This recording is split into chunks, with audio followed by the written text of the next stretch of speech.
کیا افطاری کے لیے اذان دینے کے ساتھ ساتھ سائرن بجانا جائز ہے یا نہیں؟ اور کیا اذان کی آواز سننا اور سنانا ضروری ہے؟ اور سائرن پر مسجد کا پیسہ خرچ کرنا کیسا ہے؟ بسم اللہ الرحمن الرحیم۔ الجواب بعون الملک الوہاب۔ اذان کے اس سے مقصود دخول وقت صلاۃ کی خبر دینا ہے۔ شعائر دین سے ایک عظیم و جلیل شعار ہے، یہاں تک کہ ہمارے امام اجل امام محمد محرر المذہب الحنفی سے مروی ہے کہ اگر کسی بستی کے لوگ مل کر اسے چھوڑ دیں تو سلطان اسلام ان سے قتال کرے، اور شعار مذہب کی تعظیم دلیل تقوی ہے۔ اللہ تعالی فرماتا ہے وَمَن يُعَظِّمْ شَعَائِرَ اللَّهِ فَإِنَّهَا مِن تَقْوَى الْقُلُوبِ، اور جو اللہ کی نشانیوں کی تعظیم کرے تو یہ دلوں کی پرہیزگاری سے ہے۔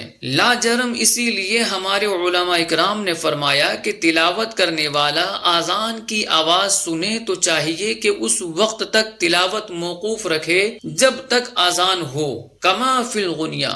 جب اذان کی یہ تعظیم ہے تو وہ بے معنی سائرن اذان کے ساتھ کیوں کر جائز ہو سکتی ہے؟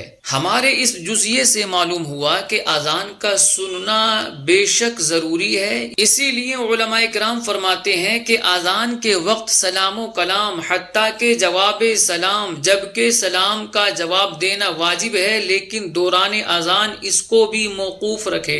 بلکہ بہار شریعت میں صدر الشریعہ مولانا امجد علی اعظمی علیہ الرحمہ نے حضور اعلی حضرت علیہ الرحمۃ والرضوان کے فتوے سے لکھا، اور سرکار تاج الشریعہ علیہ الرحمہ فرماتے ہیں کہ میں نے مفتی اعظم ہند علیہ الرحمہ سے سنا کہ اذان کے وقت بات کرنے والے کے لیے سوء خاتمہ کا اندیشہ ہے۔